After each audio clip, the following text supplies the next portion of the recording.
Good afternoon, everyone. My name's Glenn Brennan, and it was with great pleasure that I welcome you to today's sixth webinar in the Governance Series entitled Transforming for Inclusive Futures, Cultural Safety for Aboriginal and Torres Strait Islander Elders. Webinar 6 is part 2 of a two-part webinar series. Webinar 5, if you remember, that explored sort of the broader issues of inclusion and diversity within the aged care sector.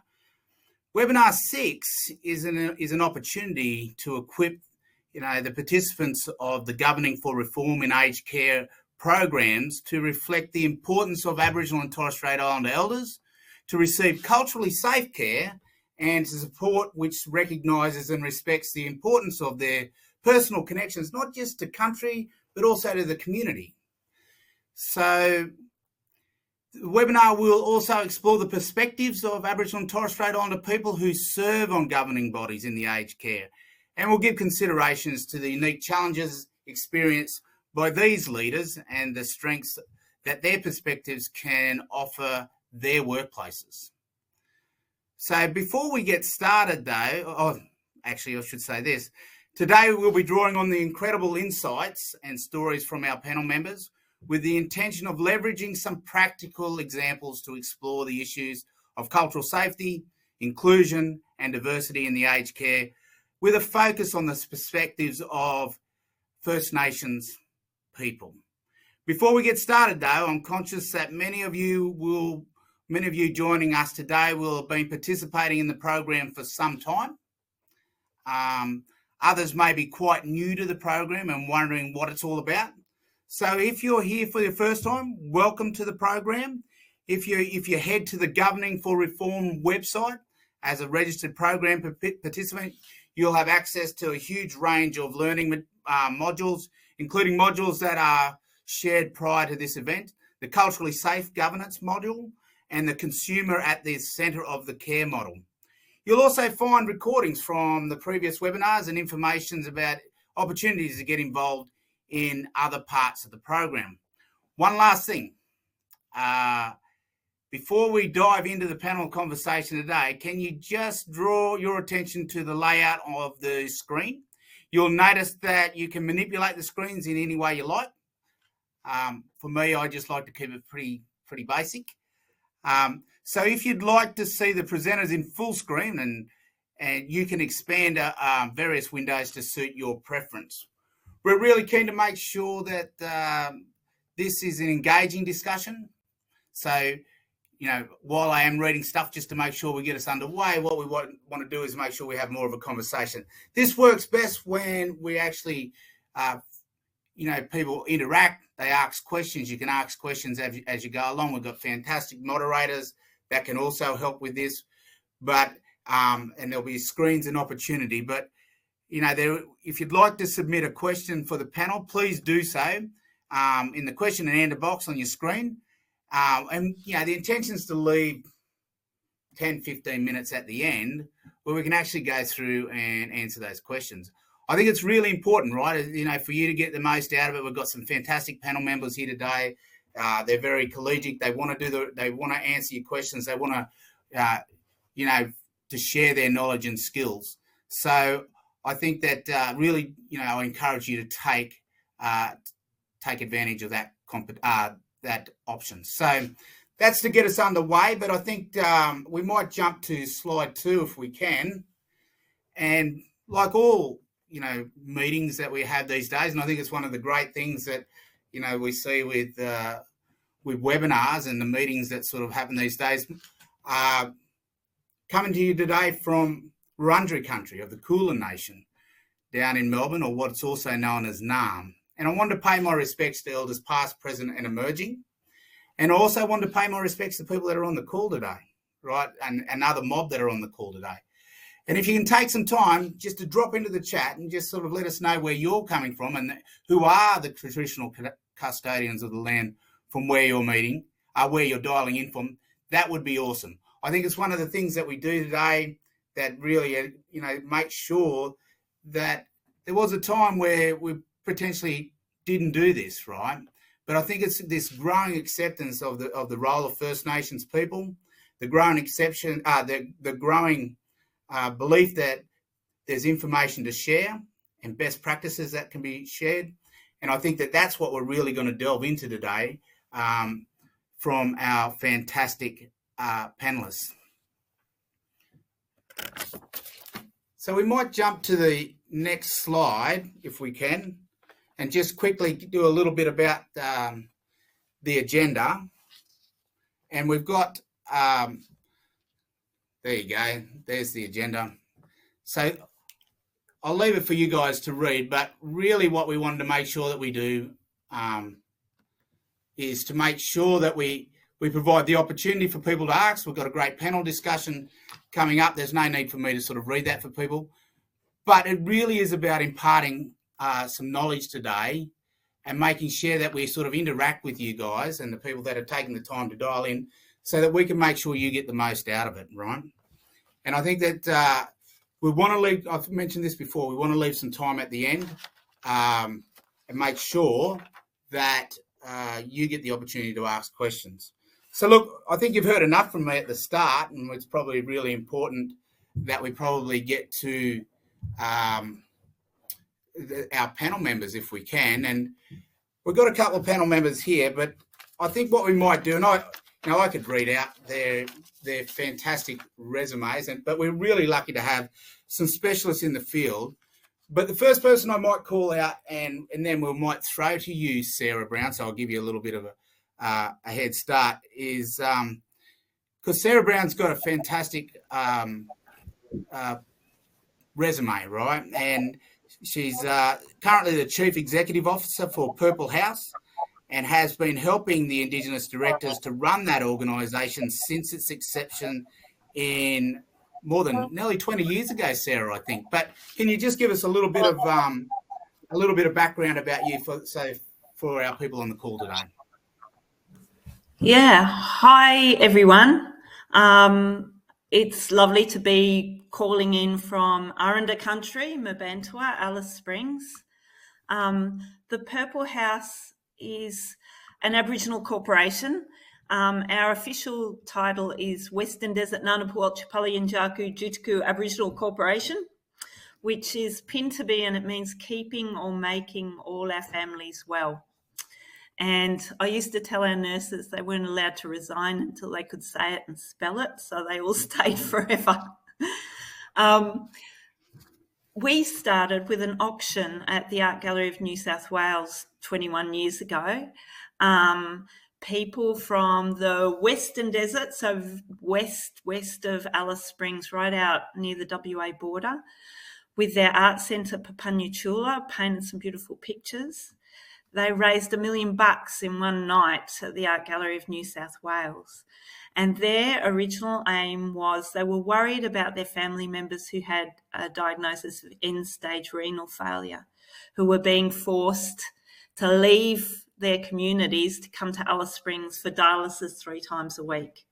So people were being forced off country to come to Alice Springs, which is Aranda country, to go to the hospital. But their life and their culture and their families and their sacred sites and their jukupa, everything that was important to them was out bush. And so they wanted to get a dialysis machine in their remote community so that they could get people home. And there was a real focus on getting those old people home so that it could be looked after on country with family. We've been doing that since 2004. And over the years, we've had lots of other communities come and ask us to help them get dialysis on communities. So we currently got dialysis in 19 communities in WA, NT and SA. But then what happened about 5 or 6 years ago was that those communities, our communities, started to ask us to help them with their aged care too. Our patients started living longer on dialysis, and then were being forced back into town because they needed good aged care services. And so we've come from the cultural perspective, the cultural priorities of keeping people on country, and then had to build the governance and the white fella governance around that to mean that we can receive funding and support to provide aged care. So it's quite a different story and very community driven. Thanks, Sarah. And, I think that, again, we're very grateful to have Sarah share her time today.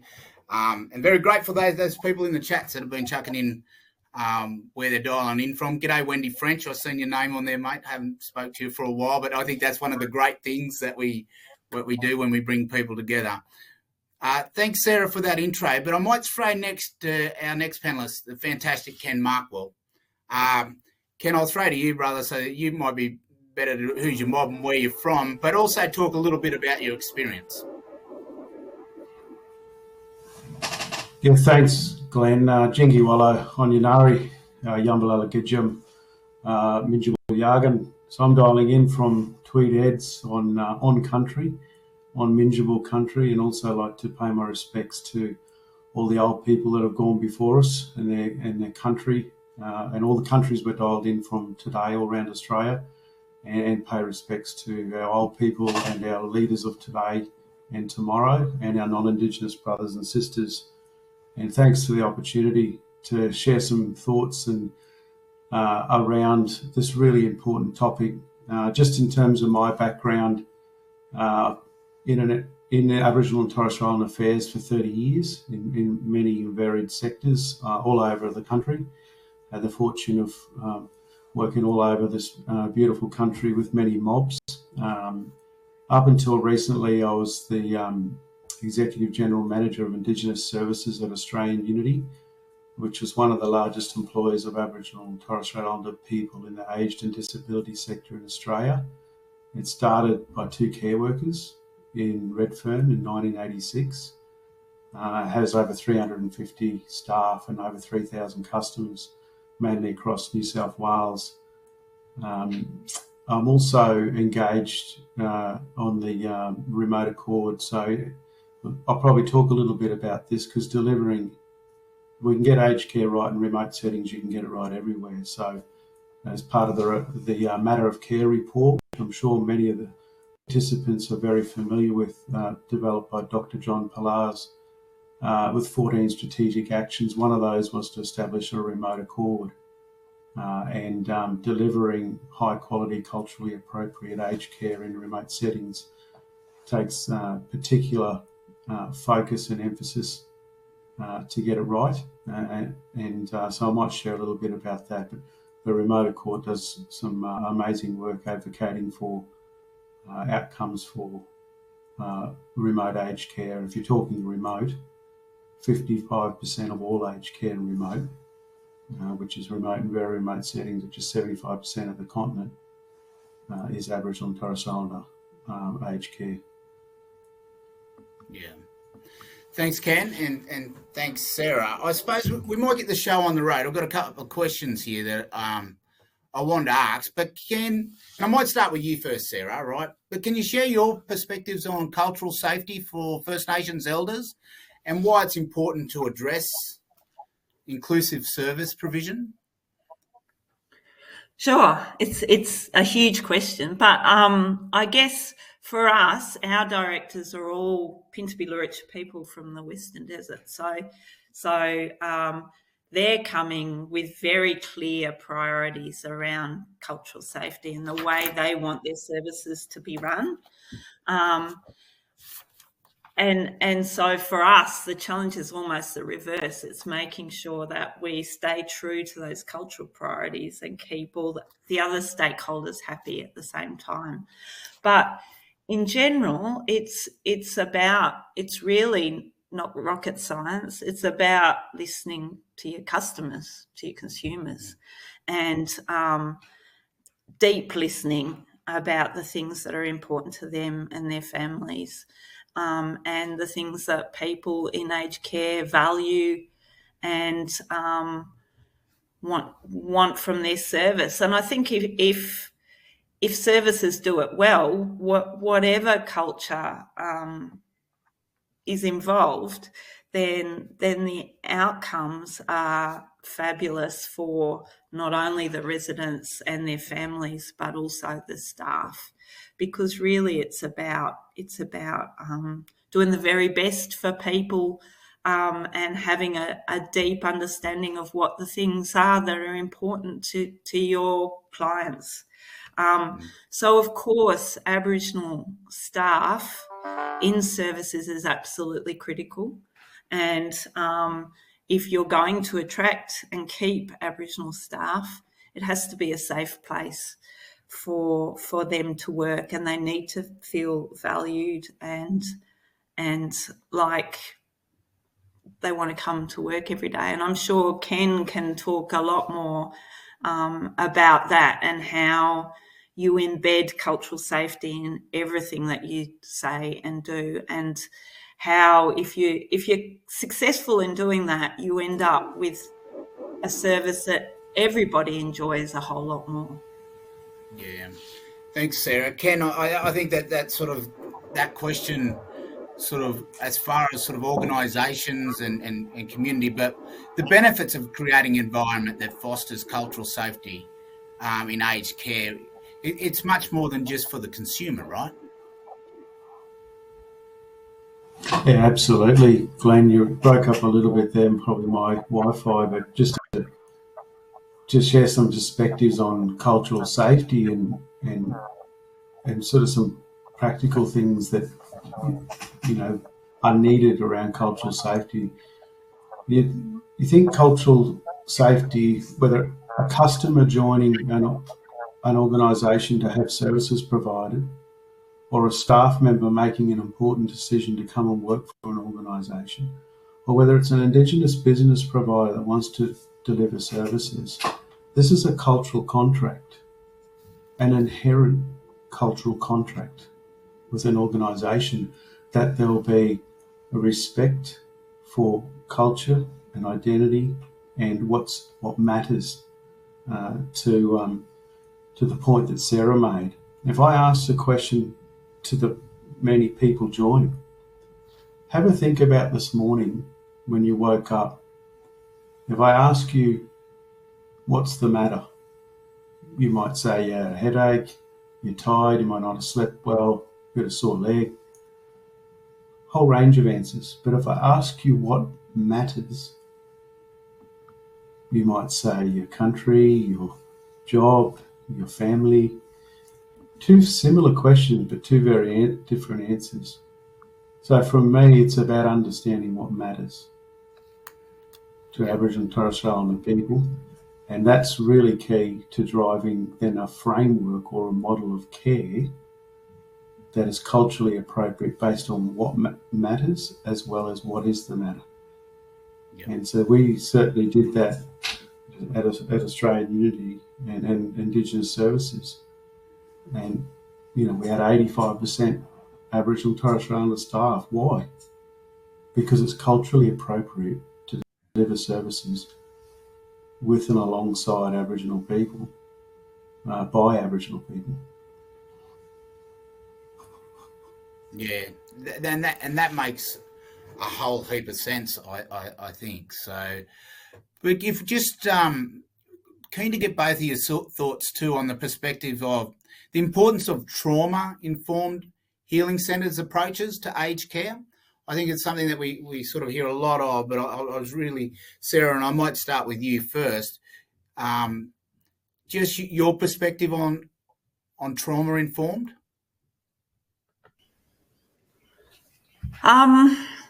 Okay, so we're delivering remote community services, aged care services in Yuendumu and Mount Liebig, and certainly Yuendumu people will have heard of in the press a fair bit. It's had a pretty traumatic time in the last few years since the shooting of that young man by a policeman.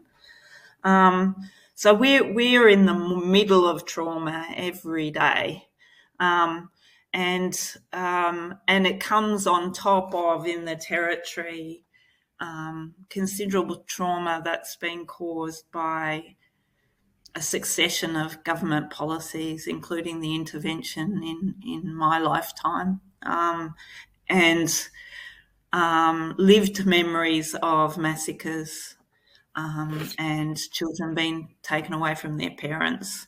And so that affects every interaction that our clients have with non-Indigenous people and with the government. So for us, a big part of our response is that we're community controlled. And so our clients are our bosses. And in one little part of their lives, they have some control over their lives and their service provision.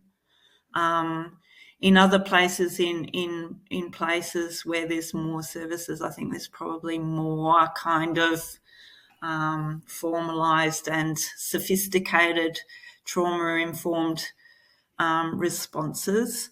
In our communities, it's about having a welcome, friendly, culturally safe, inclusive, reactive service where we can attract good workers and keep them, and so it's probably not, and being aware of the history and how that impacts on how people feel about their lives and their futures and their children's futures.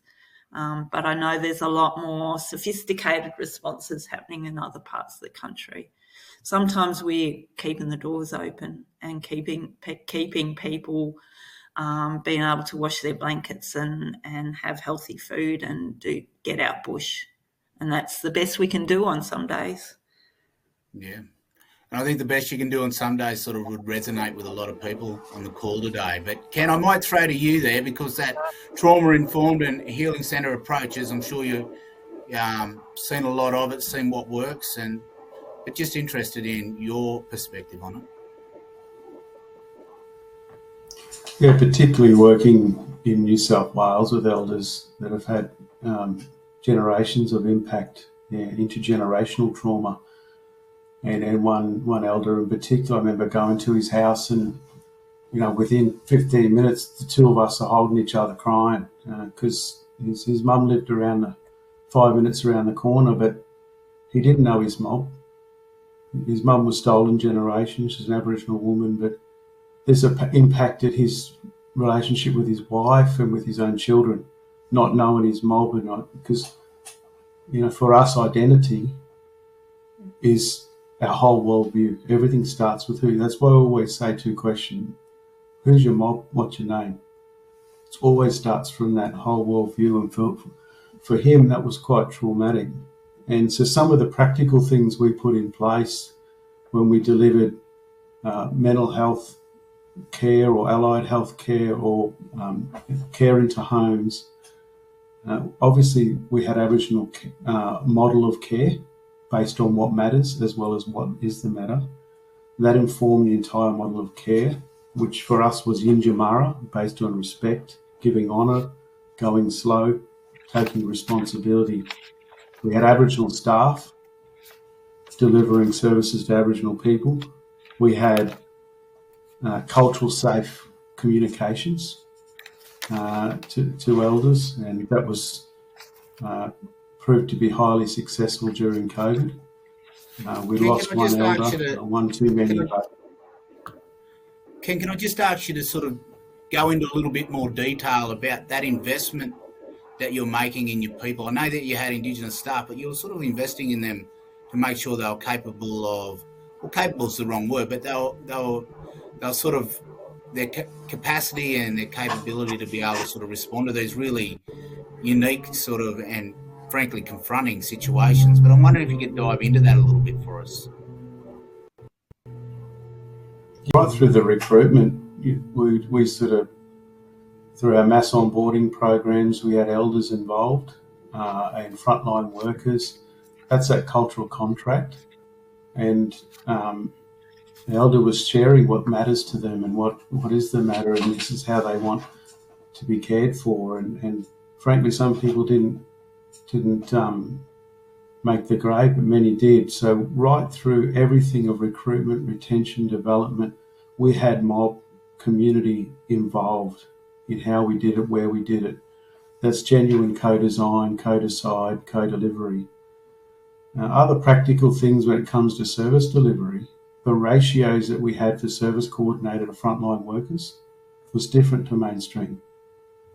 Our sessions would be longer because we'd sit down with Auntie and Uncle and have a yarn, because loneliness and having that connection, sometimes it's the only person they're seeing, and the time to deliver accordingly, whether it's online delivery or face-to-face. So all of that was aligned around a model of care, around what matters and around what is the matter, that was culturally informed. And so, you know, when you're doing this delivery, the easiest question to answer is, have we involved mob? Are we involving mob? Do they have their hands on the steering wheel? Plenty of people can be in the car, but our mob got to have their hand on the steering wheel. Yeah. And that sense of ownership, I think, is sort of great insight. So, Sarah, flicking back to you there, I'm just sort of that sort of cultural safety, that sort of making, what are the investments that Purple House made and you've made, and I assume you make them from hard-won experience, that would be really useful to the people that have called in to here today about what are some of the tactical things they can do to make sure that they get the right people, that there's cultural safety, but it's the cornerstone of your organisation, right? Yeah, absolutely. Well, I mean, I guess we've got people from all sorts of different aged care services ringing in, but I guess the challenge is, who are your board? Are you a for-profit or a for-purpose organisation, and your board's stacked with middle-aged white fellas in suits with degrees? And are those the clients that you're servicing? If they're not, are people of the culture and language groups that you are providing services for represented on your board? And if so, is that a real representation, not a tick the box, sit someone up the corner representation? Because certainly in our world, English is people's 6th or 7th language, and a normal, like, white fella agenda and way of running meetings is going to bore people senseless. However, they're very keen to be involved and to have their voices heard to improve the service provision for their communities. So I think there has to be Indigenous representation throughout the organisation, from board to senior management to staff, to real consumer voice. And then also the challenge is, often organisations have a one-off cultural safety orientation for new staff when they arrive, and then that's it. So another thing that is really important is, when you start in a new job, particularly if you've come from a different place or a different country, and that's what aged care workforce looks like in many parts of Australia, then everything's new, everything's different. You might get a one-off cultural safety workshop when you're a rabbit in the headlights, and then that's it. So the challenge is to provide a supportive environment where staff feel safe to come back and circle around and get help. So ongoing cultural mentoring from Aboriginal people, to encourage non-Indigenous staff to keep learning and growing. And I reckon the longer you're around, a good sign is if you realise how much you don't know, and that actually, by learning more, you realise how much there is to learn.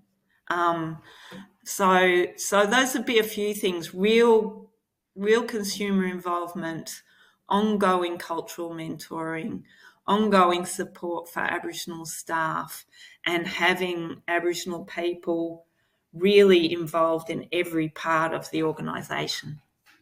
Yeah, and that makes a heap of sense. Ken, I might come back to you, but Sarah, I'll come back to you with a similar question. But you spoke a little bit about managing the board, right? And Ken, you spoke about is that potentially smaller sizes, more investment, essentially things that potentially makes the Indigenous model a little bit more costly, but potentially more effective. I'm just interested in how, you are both sort of senior executives or how did you go around managing the board's expectation? I'm sure some of our people that have dialed in today regarding what's required to have what would be transformational change that's reflective of cultural needs, accepting of trauma that's happened, all of the things that we've been talking about.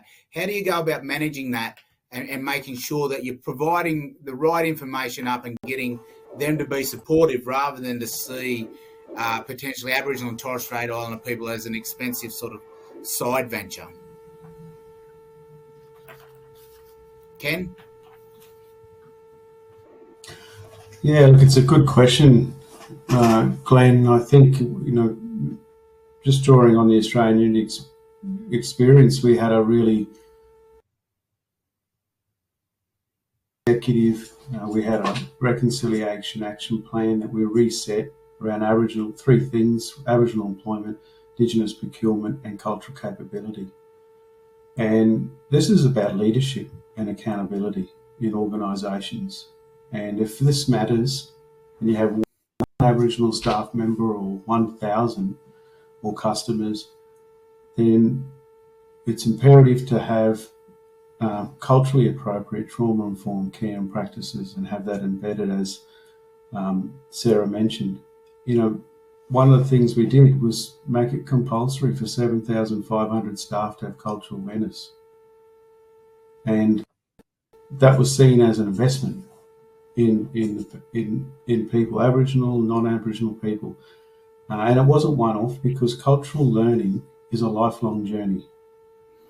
And I would encourage people on boards, whether it's even in a clinical context with a clinical governance framework, the definition that you use, have a look at the definition of clinical governance. Has it been informed by Aboriginal models of care practices, trauma-informed practices? Do you have Aboriginal people on your board, not because they're Aboriginal, but because they're practitioners and clinicians and experts in their own right? And so at all levels and all areas, there was a commitment to do that.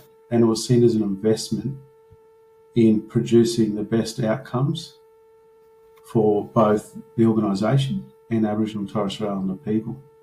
And I think it's organisations, they see it as investment, they see it as delivering better outcomes for the customer and the community, and involving Aboriginal people on the way in a genuine way. Then there's many and varied examples where that's happening across the country in real practical terms.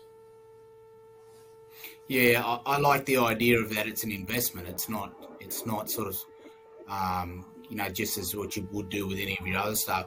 Sarah, I might come to you. And really interested in Purple House's approach to this, right? I know that you've got a lot of community people on, but sort of also you've got the sort of the machinations of having to run a business, right? And making sure that you've got good people on that can help you do that. But just wondering how you're managing the board. So our board is 12 people from the Western Desert, and quite a few of them have been around since the beginning. And we're actually working on growing up some new members at the moment and some younger members.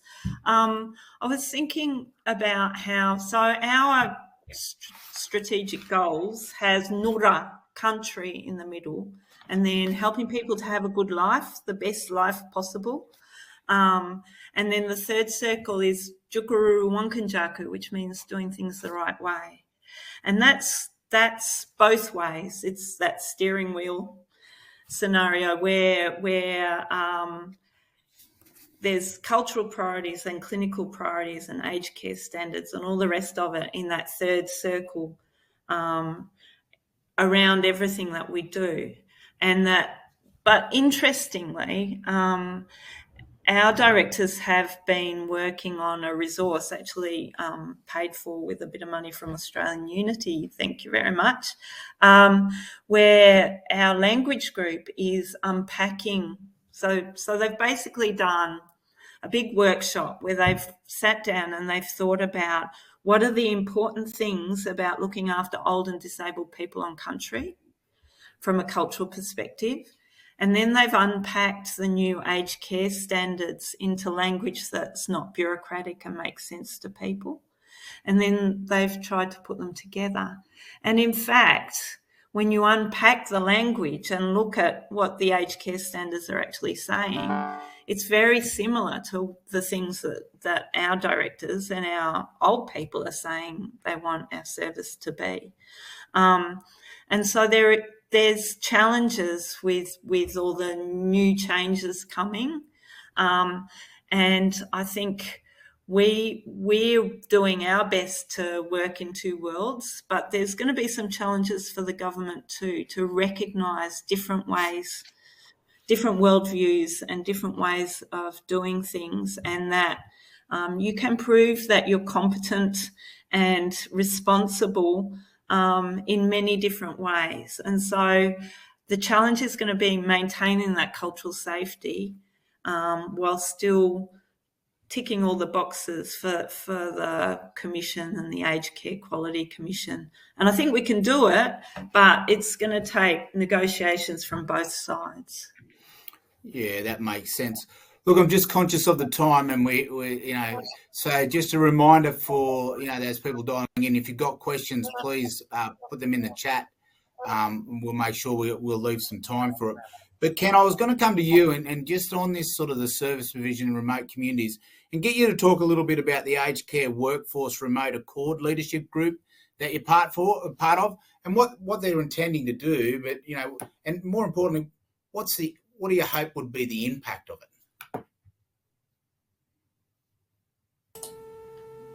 Yeah, just for context, again, it came out of the Matter of Care report.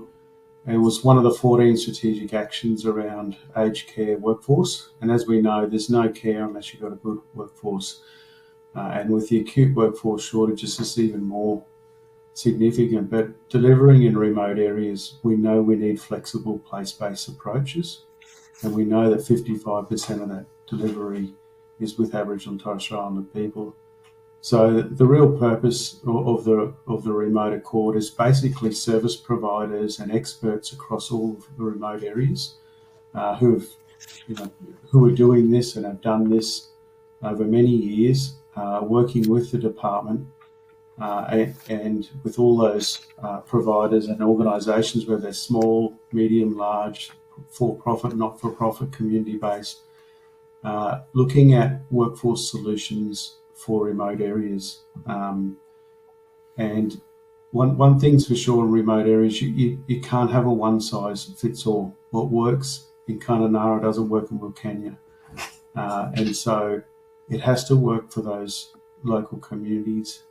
It has to be responsive to those local community needs.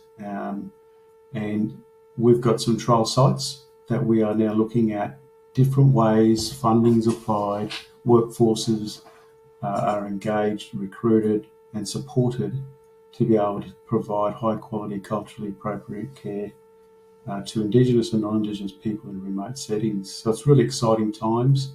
Those remote locations will be for a couple of years, and they'll look at a real genuine case studies or learnings around how this is being applied so that we can with government and across the sector help shape how you can attract, retain, develop workforce in remote settings, which is, as I said in the earlier part, if we get it right in remote areas, you'll get it right everywhere. And there's a lot of learnings to come out of how programs are delivered in remote areas, because it has to be done in a different way. For instance, blended roles. you can't just have one person doing one role. You've got to, oftentimes you're doing several roles in remote areas for a number of reasons, and we need the sector to be able to be responsive to that, to the needs of those in remote settings. It's exciting times, Glenn, and I think some good things to come out of that, particularly in the next 6 to 12 months. Yeah, and I think it shows this a deliberate strategy by government, by making sure they get experts like Ken and I'm sure the other members of the group to try and find new ways, right? And Sarah, I think that's one of the things I just wanted to come back to you, and I'd probably just around the expectations of governing bodies and your sort of sense of how you can feed up information and how the governing bodies and can be influential in the sector, what you'd like to see from them. So I think our directors have heaps of knowledge to share around what's important for keeping old people well and safe on country. That they're needing to keep up with changes, and that's getting more significant. So my job is to help interpret that white fella bureaucratic language into something that makes sense to people. But I think probably the biggest resource we've all got is the fact that Aboriginal people all around the country value their elders and value good quality aged care services and want to be involved to make sure that old people are being treated right. There's I would say that at this time of pandemics and climate change, the importance of keeping elders on country to be able to pass on their cultural knowledge to their kids and their grandkids and make sure that the right people are in the right place at the right time to pass on that knowledge is more important than ever before. And we have very limited time period to make sure that knowledge gets passed on, because that knowledge dies with our elders. And so all the Aboriginal communities I know are incredibly passionate about making sure that their old people are looked after, and much more so, I think, than mainstream people who elders are less important to in general. So I think we've got a huge opportunity to learn from Aboriginal people and Aboriginal communities about the right way to look after old people. Yeah, and that makes a heap of sense. And I think that the right way to look after people is something that sort of resonated with me.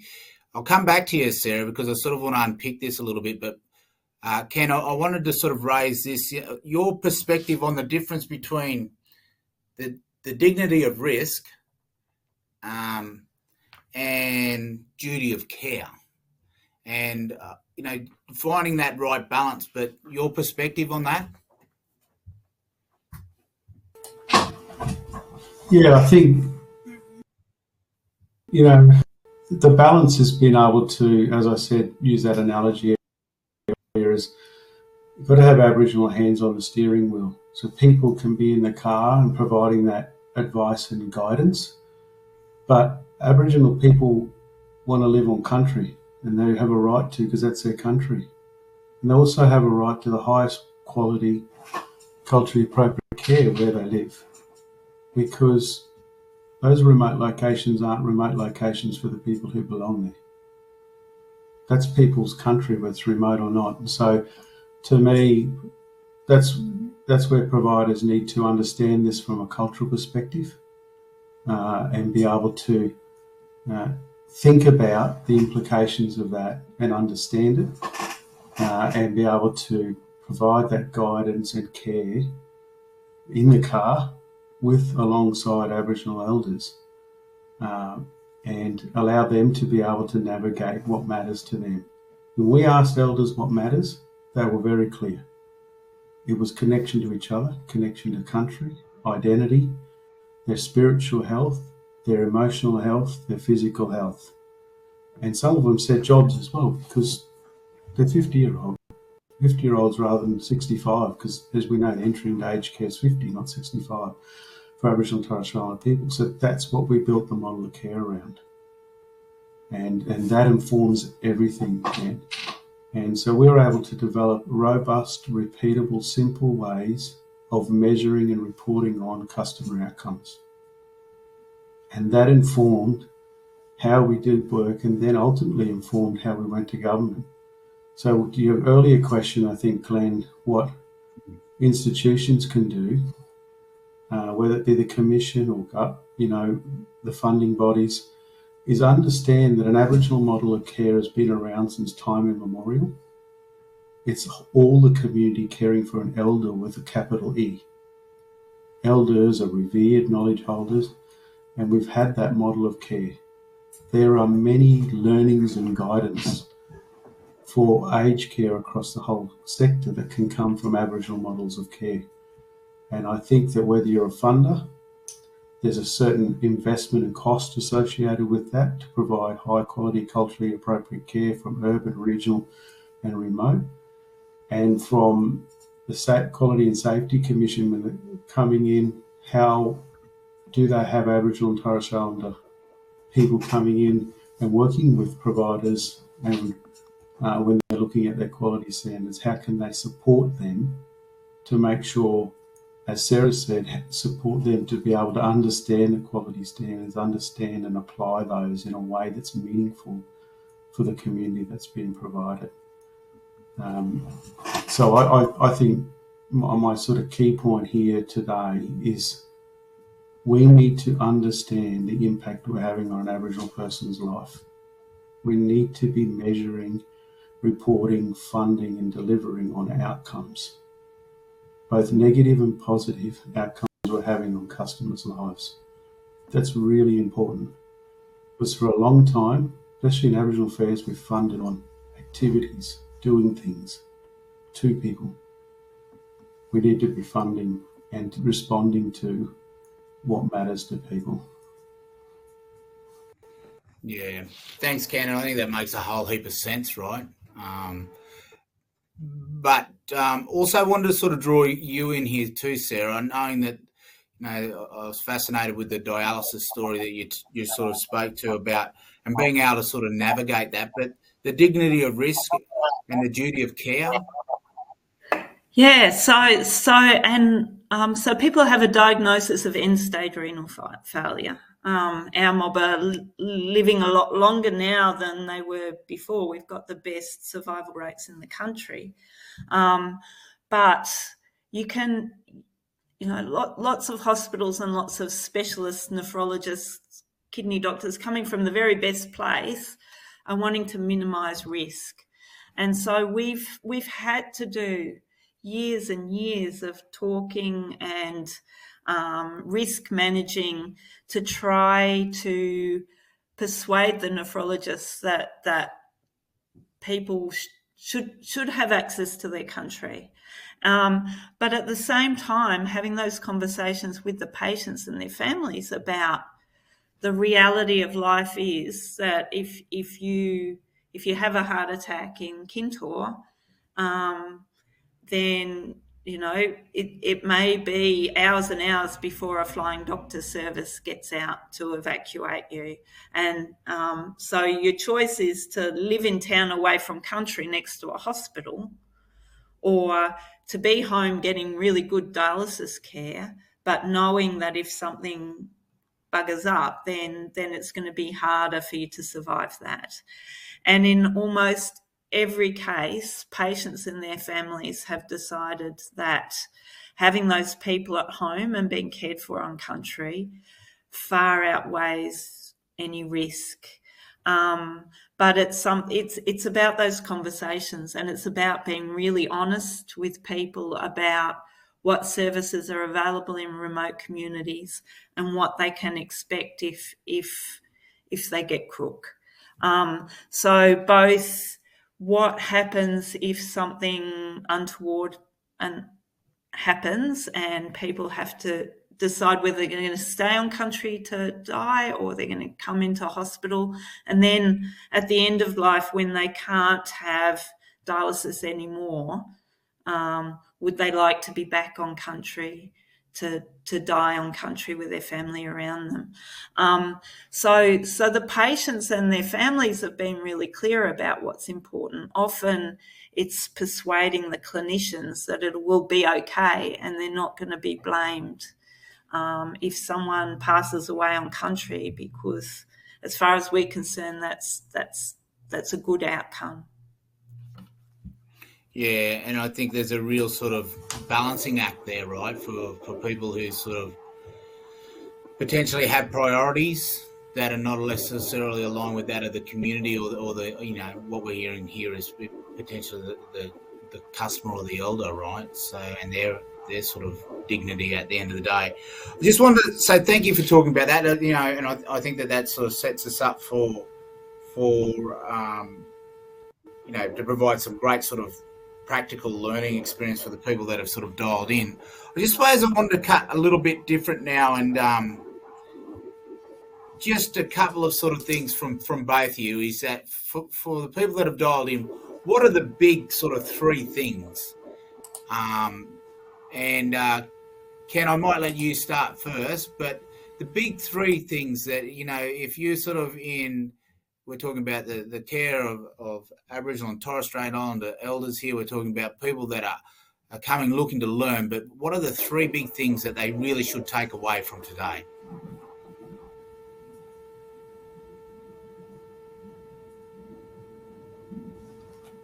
Sorry, Glenn, are you asking that of me? No, you broke up a little bit. Yeah, mate. I'm asking you, Ken, what are the big things, the big three things to take away today? Yeah, look, and just to finish out on that last point, I think trust is key, right?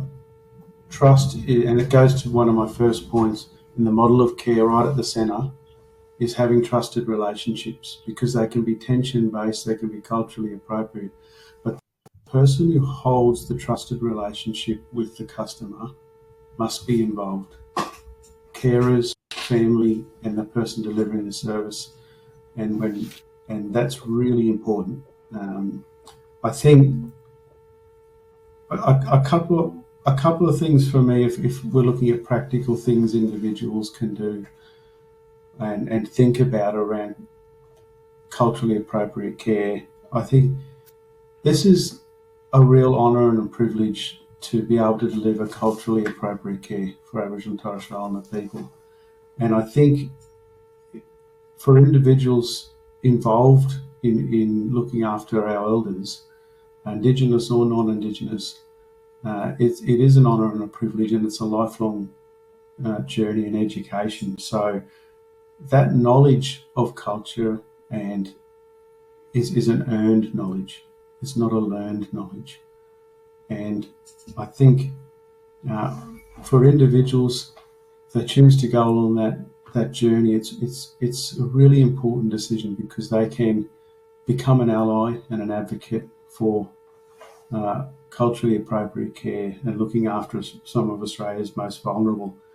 When I think organisationally, there's three very simple things. One is engagement, culturally appropriate engagement with Aboriginal and Torres Strait Islander people that leads to employment, Aboriginal businesses, and leadership and employment at all levels and all areas. Culturally capable organisation need to invest in your organisation to be culturally capable. I say capable because it's not competent, it's lifelong, it's ongoing. And focus on outcomes. Focus on the outcomes for your customers and listen to your Aboriginal and Torres Strait staff and community. Things that are really important. If you get those settings right, you generally get it right in aged care and in working with Aboriginal people anyway. Yeah. Thanks, Ken. That makes a heap of sense. Sarah, I might quickly come to you for your top three, but I do note we've got some questions in the chat that I'd like to get to in the last sort of 5 minutes we have. So, but Your top three, Sarah? I'm not sure I've got 3, but I was just thinking, I think there's extremes. I've seen hospitals and other services be really culturally unsafe and not care. And then I've seen that right down the other end, that people, nurses and people in services are so worried about doing something wrong that they become frozen and they can't respond to people as humans because they're so worried about doing something wrong. And I think if you come to people with humility and patience and listen, then people will tell you what they need and what they want and what are the things that are important to them. And Aboriginal people who are in connection with health services and community services are well used to white fellas getting it wrong. When people come at it wanting to learn and wanting to do the right thing, my experience is that people are incredibly generous and patient with stupid white fellas to try and help them to do things the right way. So build the relationships, build the trust, and be prepared to look silly or to not know things, and just listen and learn. And you can't go past giving people time, your time, and helping them to really get to know you. Yeah, thanks, Sarah. Look, we've got a couple of questions in the chat. I'm conscious we've got a little bit of time left, and sorry to play a bit of a time cop with it, but just one from Catherine Prain, and that's that not all Aboriginal people want to die on country, which makes it very important to consider individuals. But asks, for a comment from Ken and Sarah on that particular issue. Ken, we might start with you first. Yeah, that's true, and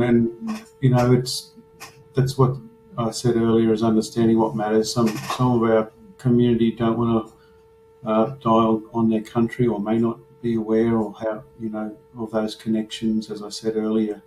So again, it's about respecting that, understanding that, and being able to support. Most of our communities will have sorry business, and this is important in aged care. Aged care doesn't finish when someone passes away. The continual care, or the model of care, actually continues after people pass away in sorry business. However, the wishes of that elder and then the community and their loved ones. So that's probably the point that I would make is really working through that with that customer in a culturally appropriate way, and with their folks that matter in their lives. Yeah, and just quickly from you, Sarah. Yeah, so I'd add absolutely, and there's been times when people have said, I'm not going to die on country because I know that will cause my wife or my family lots of stress and issues. So I'm going to get cared for in town, and family can come and say goodbye to me now in town. But then the other bit is that often your aged care residents, when somebody who's important to their communities who's out bush has died, there's a real cultural imperative for them to travel out to that remote community to pay their respects. And that's really, really important. So we see old people who are in town in aged care incredibly upset because they're not able to get back out to country to participate in sorry business. So it's not just that connection to country for the person who's passed away, but for their family too. They have to be there to perform sorry ceremonies and be there for the funeral. Yeah, thanks, Sarah. I'm just conscious of the time, and a couple of things I want to do, right? One is that We've got about a minute left, right? So I just wanted to go to the last slide around next steps. I know we've got some questions that are written up in the chat, and some of them are just things that we can answer and come back to you later on. My undertaking to the people on the call is that we will make sure that we respond to all of the questions in there, so you'll get an answer. It's just being able to fit it in time today makes it a little bit challenging. But, one of the things that, for next steps for us would be, so could you make sure that you sort of complete that there's a diagnostic tool, which I think is great. And, it's one of those things that if you haven't done it already, it really helps us sort of be able to calibrate what's useful, how we can make it better, as well as a whole heap of other things that we're contributing to the thought leadership in this space. Explore the related learning activities, including the modules and the cultural safety governance. I think that's you find stuff by just being curious and just trying to better understand. Share the post webinar content and videos with your networks. I think that it's a great way. Oh, someone's turned the light off. I'll have to wave my hands to put them back on. And also join us for the next webinar in November. But one of the things I wanted to do today was, bring together some great panelists to make sure that you're able to access sort of some people that have lived experiences. And I just want to say a massive thank you to Ken and to Sarah for A, sharing your time, B, being really, really candid, but also for C, just showing that there is that sort of hope that this can be better, and sharing in that level of sort of, or in that spirit, I think is really useful. So thank you very much for the day. We appreciate it. We appreciate people dropping in. We will come back to those that had questions. And one last thing, thank you very much, Sarah and Ken, but thank you for all of the people that took the time to join today. Go well, have a great rest of the day and rest of the week. Thank you.